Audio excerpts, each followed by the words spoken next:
안녕하세요. 원페이지 북입니다. 오늘은 데일 카네기의 인간관계론입니다.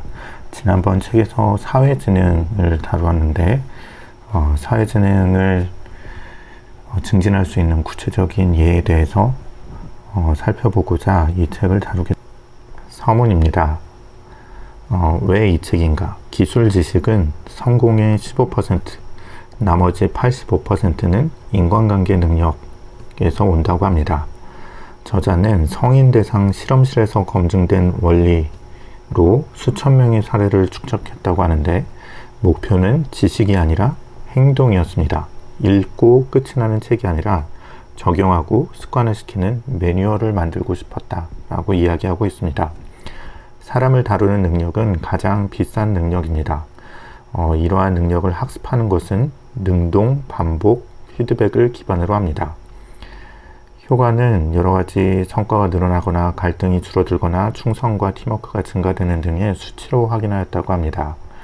전기와 심리, 현장 사례를 총망라해서 핵심적인 원리를 추출했다고 하고 강의실에서 매주 실험하고 보고를 듣고 실전적으로 검증하였다고 합니다. 처음에는 짧은 카드와 수칙제로 시작되었다가 15년간 고도화시킨 끝에 정식 교재로 확장하였다고 하였습니다.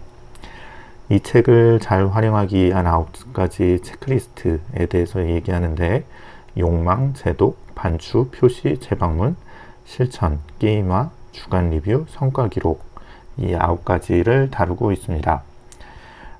복습 포인트는 지식, 행동, 습관의 사다리를 표시하고 적용하고 기록하고 리뷰하는 것입니다. 즉시 적용하는 것이 곧 기억을 고정시키는 장치다. 사용된 지식만 남는다를 강조하고 있습니다. 비판 본능을 억제하고 공감과 칭찬, 격려를 우선시하기를 원하고 있습니다. 바로 오늘 10분 동안 이번 주에 칭찬 1회, 경청 1회, 감사 1회를 실천한 후에 메모를 적습니다. 오늘 대화 한 건에서 상대가 원하는 것을 한 문장으로 재진술을 해봅니다. 자기 반성은 내가 잘한 것 한 가지와 개선해야 될 것 한 가지, 다음 액션으로 한 가지, 이 세 가지를 생각해 보는 것입니다. 그럼으로써 관계에서는 갈등의 건수가 줄어들고 자발적인 협조나 후속 제안이 늘어나며 커뮤니케이션에서도 회의 발언의 명료도가 증가되고 재설명 요청이 감소되고 심리적으로 비난하고 싶은 충동을 감소시키고 공감과 칭찬하는 빈도를 높인다. 따라서 이 책은 읽는 것이 아니라 운영하는 매뉴얼로 표시하고 적용하고 기록하고 매주 리뷰하라고. 첫 번째 질문입니다. 이 책의 가장 중요한 키포인트예요. 인간 본성의 가장 깊은 욕망은 무엇이고 이것이 대인관계에 어떻게 영향을 미치는가? 인간의 가장 깊은 욕망은 이게 제일 중요합니다. 다른 사람에게 중요한 사람이 되고픈 욕망, 그리고 인정받고 싶은 갈망, 이 두 가지가 인간의 가장 깊은 욕망으로 프로이트나 존 듀이나 윌리엄 제임스 모두 이 두 가지를 강조하였습니다. 이 인간의 가장 깊은 욕망은 행동의 동기부여가 됩니다. 문명의 원동력으로 문명과 문화 발전의 근간이었고 링컨이 점원에서 대통령으로, 디킨스가 위대한 소설을 쓰고 렌이 건축사가 되고 하는 등의 성취의 기반이 되며 자신이 중요하다라는 느낌이 성격을 결정하기도 합니다. 칭찬과 비판에 대한 반응을 보시면 비판은 자존심에 상처를 줘 방어와 적개심을 발생시킵니다. 범죄자조차 스스로를 정당화시키려고 합니다. 따라서 직접 비판은 효과가 떨어집니다. 하지만 이에 반면에 진심 어린 인정과 격려는 야망, 능력, 열의를 상승시킵니다. 찰스 슈와브는 사람을 다루는 능력은 인정과 격려라고 하였습니다. 잘못을 지적할 때도 직접적으로 지적하는 것보다 자기 실수를 언급하고 간접적으로 언급하는 것이 필요하다고 하였습니다. 관계 형성 및 영향력을 보시면 관심과 공감을 통해서 상대 욕구를 중심으로 한 상대방에게 조언을 구하고 권한을 위임함으로써 상대가 스스로를 중요하게끔 중요하게 느끼게끔 합니다.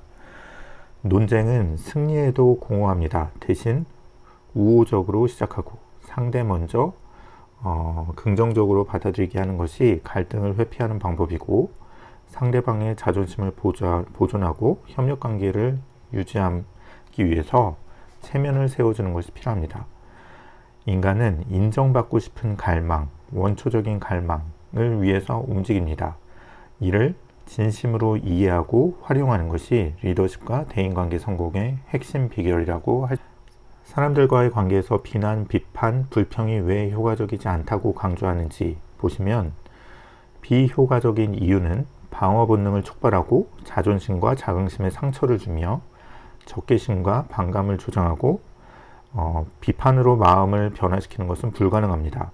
관계 전반에 역효과를 가져오고, 인간은 감정적인 존재이기 때문에 자존심, 편견, 질투, 두려움이 지배됩니다. 성장 의욕을 꺾어 놓습니다. 따라서 비판보다는 논쟁을 피하고 상대의 관점을 존중하고, 틀렸다면 스스로 빨리 인정하고 우호적으로 시작하고 상대의 눈으로 바라봅니다. 링컨은 비판을 받지 아니하려거든 비판하지 말라고 하였답니다. 비판은 관계를 무너뜨리고 발전을 막으며 마음을 바꾸지 못하는 아무짝에도 쓸모없는 것입니다. 대신 존중, 공감, 인정, 격려로 다른 사람의 마음을 얻고 좋은 인상을 주기 위한 핵심 원칙은 무엇일까요? 첫 번째, 기본 태도입니다. 진심으로 상대방을 인정하고 관심을 가져라. 다음에 웃어라. 긍정적인 인상을 주어라. 이름을 기억하고 사용하는 것은 최고의 칭찬입니다. 두 번째는 경청과 공감입니다. 잘 듣고 상대가 말하도록 유도하며 상대 관심사에 맞춰 대화하고 상대방의 관점에서 보려고 애써야 합니다. 비판 대신 칭찬을 합니다. 동기와 욕구를 자극시킵니다. 열렬한 욕구를 불러일으켜서 스스로 하고 싶게 만드는 것입니다. 부응할 만한 평판을 부여하여서 기대에 맞춰 성장하게끔 합니다. 관계를 유지하는 기술로는 우호적으로 시작하고 상대방을 매우 중요한 사람처럼 대우하며 틀렸다라고 직접적으로 말하는 것은 금기이고, 자존심을 존중하면서 체면을. 다음 질문입니다. 사람들이 자신의 생각에 동의하게 만들고 싶을 때 효과적인 의사소통 전략은 무엇인가? 첫 번째, 논쟁과 태도는 피해야 되겠죠. 두 번째, 대화 기술은 초반에 yes라는 대답이 나올 수 있는 질문을 통해 yes라는 대답을 유도합니다. 상대가 말을 많이 하도록 경청하고 스스로 생각해냈다고 느끼게 하고 상대방의 관점에서 사물을 보고 욕망과 생각에 공감합니다. 설득 방법은 고상한 동기에 호소합니다. 생각을 극화하고 드라마틱하게 제시하는 것도 필요하며 도전 의욕을 자극하는 것도 중요합니다. 비판과 피드백의 요령은 칭찬과 감사로 시작하되 잘못은 직접적이 아닌 간접적으로 지적하고 먼저 나의 실수를 인정하며 명령 대신 질문을 합니다. 상대방의 체면을 살려주는 것이 중요합니다. 또한 동기부여와 격려라는 부분. 마지막 질문입니다. 다른 사람에게 도움을 요청하는 것이 관계에 긍정적인 영향을 미칠 수 있는가? 도움을 요청하는 것은 상대방으로 하여금 상대방이 중요한 사람이라는 느낌을 부여합니다. 인간의 본성은 제일 중요한 사람이 되고픈 욕망이기 때문입니다. 도움과 조언을 요청하는 것은 상대방의 지식과 능력과 경험을 인정하는 것으로 여러 가지 사례들이 있습니다. 켄 다이크라는 사람은 도움을 요청하는 편지를 했을 때 일반적인 광고 편지와는 달리 회신율이 42.5%나 되더라. 허머 크로이 같은 경우에는 농부에게 길을 물어서 친절한 도움을 얻을 수 있었다라는 예를 들고 있습니다. 협력 태도를 유도하는 것입니다. 명령 대신 질문을 합니다. 자부심을 보존하고 자발적으로 참여하게끔 합니다. 이 표현이 더 나을까요? 라는 식으로 질문을 하는 것. 다음, 고객 말을 경청하고 공정성에 호소하고 이러므로써 불만을 해결하고 재구매를. 적을 친구로 만들 수도 있습니다. 벤저민 프랭클린은 적대시하는 상대방이 가지고 있는 희귀책을 빌려달라고 요청함으로써 상대방으로 하여금 자신이 중요한 사람이다 필요한 사람이다 라는 느낌을 들게 하였습니다. 그럼으로써 평생의 친구로 변모하게 되었다라는 얘기를 하고 있습니다. 암버트 암젤이라는 분은 심술궂은 백왕공에게 조언을 요청합니다.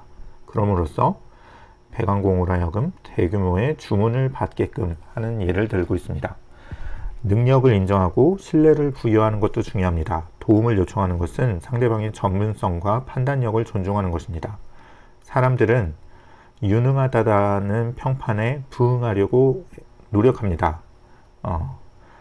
다이크라는 사람의 사례를 보면 건축가에게 의견을 요청하는 것, 이것은 절반 이상의 친절한 답변을 가져오게 되더라. 왜냐하면 유능하다라는 평판에 부응하기 위함입니다.